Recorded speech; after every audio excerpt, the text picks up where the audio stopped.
Hello everyone, my name is Eli Zenhari and I'm an MFA candidate in the Interactive Design Media program in the online division at SCAD. In this video walkthrough, I would like to introduce the visual component for my final MFA Interactive Design thesis project, which is a customized interactive simulator for hybrid beginning photography students in the shape of a virtual digital camera. Through direct interaction and manipulation with a virtual digital camera that provides immediate visual feedback, the learner can better understand how the technical manipulation can affect visual results, and thus bridge the gap between the abstract concepts and the theory behind those concepts much easier.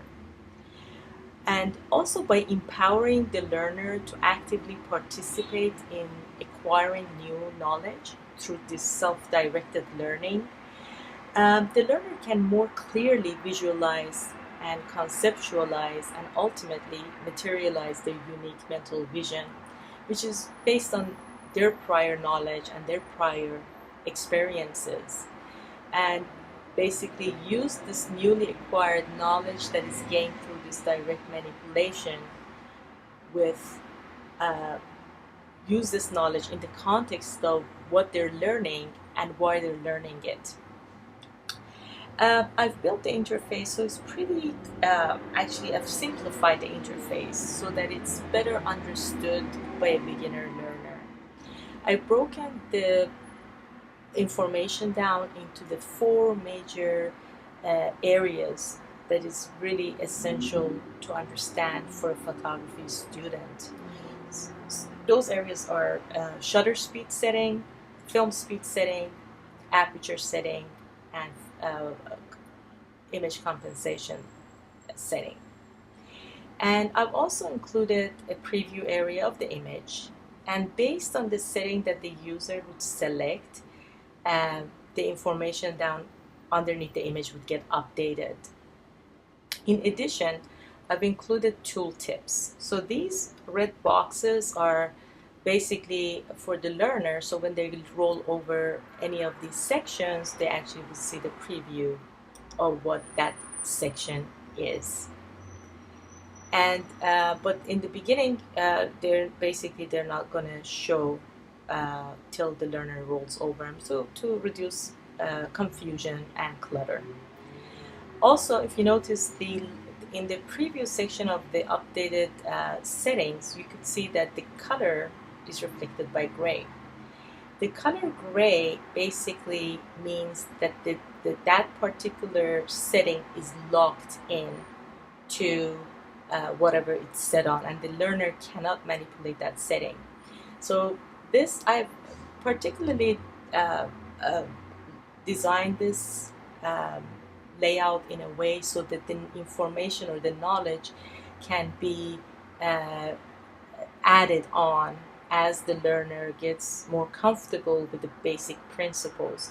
So in the beginning lessons, the learner would only be able to manipulate the aperture setting without being able to manipulate the shutter speed setting or the film speed setting or the compensation setting. And this is done so that the information becomes digestible.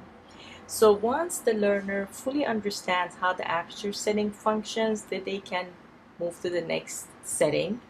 And finally, by the end of the lesson plan, because this simulator will be part of a lesson plan, by the end of the lesson plan, they can interact with all the settings together.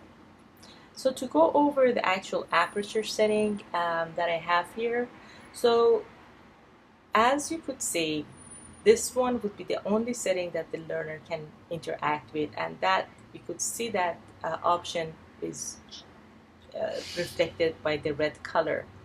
As the learner changes the setting that he or she selects or chooses, you could see that automatically the aperture dial here on the right is reflected to change the opening appropriate to f8. You can also see the preview of that in the tooltips, that once the learner rolls over it, it's kind of pops up, and they could click on it so it stays locked in, so they see it all the time. But once they roll over it, they can also see that this opening reflects the F8 setting. And all the other ones, the shutter and the film, are grayed out, which means that the learner cannot manipulate those settings. As we move to the next one, once the learner changes the setting, let's say to f2.8, you could see the preview of the new aperture opening, and you can also see that number reflected right here underneath the image, and you can also see the preview of the image that shows a lighter picture with a larger depth of field. As we move to the next lesson, we can see this one. Basically, the learner can interact only with the shutter speed. The aperture is locked in, the film and the image film compensation is also locked in. So the learner can simply click on the 250, which these are active button, and they can also rotate it, the dial, based on this line here, and you could see the correct shutter speed setting and the preview of the picture of how the image has been captured. As we move forward, you can actually see the next setting where the shutter speed has slowed down, which I automatically can connect the additional motion blur to the slower shutter speed setting. Again, all the other settings are locked in. As I move forward, we go to the image compensation section, and that one we can see that it's kind of small based on the slideshow that I've created, but on the actual image you can see it much bigger. It says normal exposure, and you could see the dial, and the learner can just literally grab this dial and move it to the right or to the left, and as I will be showing there, and then none of the other settings can be manipulated. Again, once I change the setting to add, so for example, this was the normal, which is the image is a little darker. I go to the next one. By adding +1, moving it one dial to the right, the image gets lighter, and automatically know that I've added an entire stop to this picture. And let's say if I'm in a situation where there's too much light and I need less light, I can do the opposite. I can move it towards the minus dial and automatically see the result of image getting darker and an updated field right above the image compensation mode. The last part would basically focus on film speed. And here again, the film speed is locked to 200. I can see a preview based on 60 aperture. Based on 60 shutter speed and f8 aperture at 200 speed film. And again, I can't change anything except for the film speed. And as I change that, if I change it to 3200, you can see that the image is a lot grainier and not as effective. And basically, that automatically, I automatically learned that the increased number would increase the grain on the picture and affects the lighting. But there are some available simulators online that look very slick, but they don't function very slick. So, for example, this particular simulator, as I'm moving these around, there's a lot of different settings, but actually I have no idea what I'm doing because I'm not learning anything within a context. These are they're great play tools to just play around with, but they don't really promote critical thinking or conceptual learning because I don't have a context for interacting with this particular interface. In addition, they also have included a lot of very advanced settings such as aperture priority and shutter speed priority, and this could be extremely confusing for a beginner learner who has never even heard of what a shutter speed is. let alone what an aperture or shutter priority is. So as I'm moving these dials, again, I don't see any changes. And once I click the picture, I see a sad face, and that's the preview I get, and I get some numbers down here.